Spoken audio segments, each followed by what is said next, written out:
PR's Top Pros Talk, creating accessible communications, featuring Virginia Devlin, CEO of Current Global. And here's your host, Doug Simon.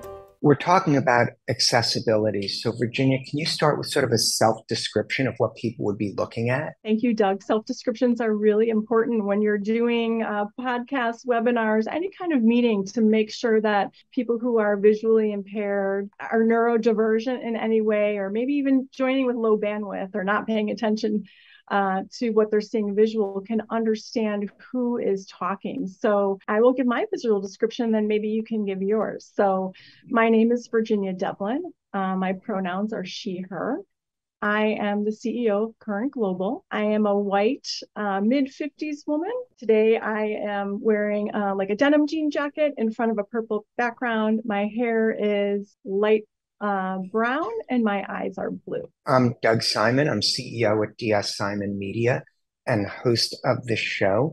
I like to say youthful, prematurely gray. That might not pass muster with people as I'm in my early 60s. I'm sitting in my living room wearing a blue sweater with some art pieces on the wall behind me. So, Virginia, what is the Accessibility by Design initiative? Accessible by Design is a fast company, world-changing idea.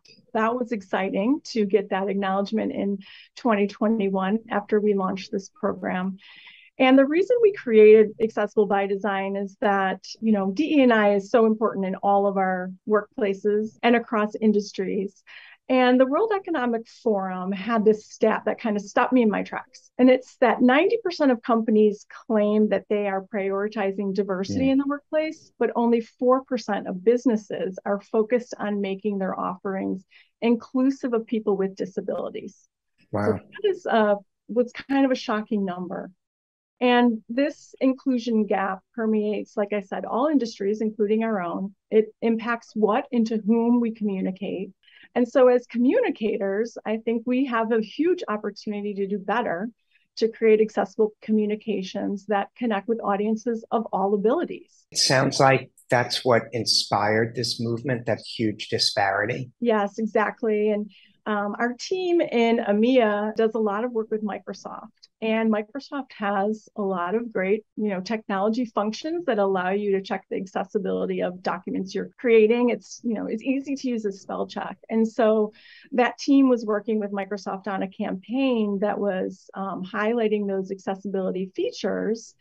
And afterwards, one of our managers came to us and said, we really should make sure we're doing this as part of all of our work. And we were like, you are absolutely right. We should be doing this.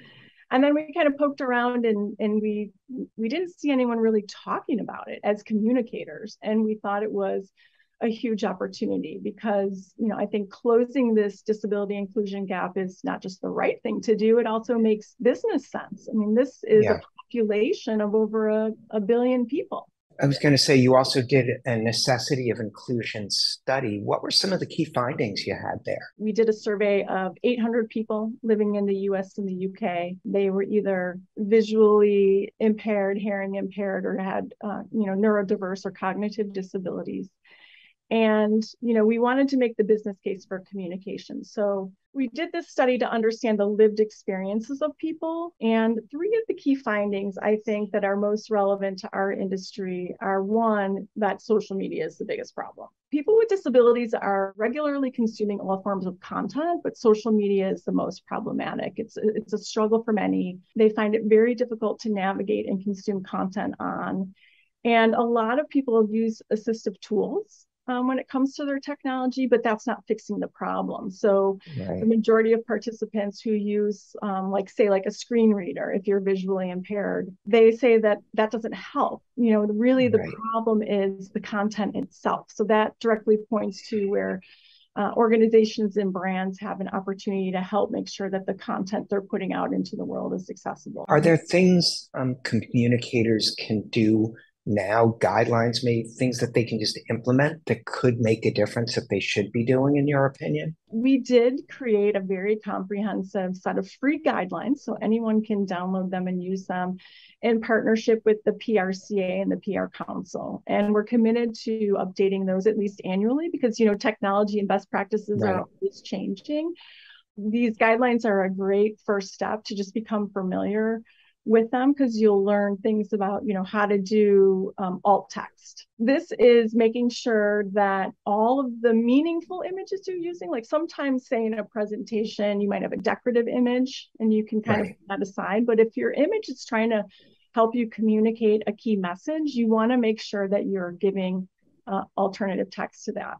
And as great as AI can be, it creates very generic alt text. So it's important that you go in and create it yourself. And the key is really just to be descriptive about it. Just pay attention to exactly what's happening in the image and describe it for users who are using like screen readers and other things like that. Yeah, with all the great work you're doing, is that making you hopeful about what the future of communications will be in regard to inclusion and increasing accessibility? I mean, I certainly hope so. Diversity, equity, inclusion is at the forefront of the issues that we are addressing within our industry. And that includes the work that we create for ourselves and our clients. To me, the most important word in the DEI equation is inclusion. It's so critical. I believe that without it, you won't achieve diversity or equity or a sense of belonging. And unfortunately, the disabled community is excluded far too often. I think as communicators, we have the power to curate culture and catalyze social change. Like that's a superpower for us. So together, I really do think that we can create a more accessible and inclusive world. And I always say to people too, just progress over perfection, because it can feel very daunting. Oh my gosh, I have to change my whole ways of working. Just start taking the baby step, and that those guidelines I mentioned will help you do that. If you just start putting into practice on a daily basis some of those things, you'll realize then other areas where you can improve, and it'll just snowball from there. Yeah, well, I think you've done a lot to contribute to the progress, especially here for those who watch the video and beyond that. Can you share again where people can go to get more information? Yeah, so the research I talked about, the guidelines. We also created a 21-day challenge on the notion that it takes 21 days to form a habit. So every day you can challenge yourself on a new skill.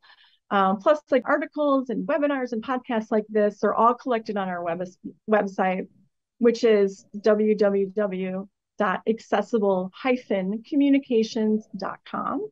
And you'll also see on there a pledge if you want to pledge to join the Accessible Communications movement. We've started to hear from agencies and organizations around the world who are committing to this, and we'd love to have more people join us. Yeah, it's definitely something important to be a part of, and we'll also include links to that as well. Thanks so much for the important work you're doing and for spending time with us. Fantastic. Thank you for having me, Doug.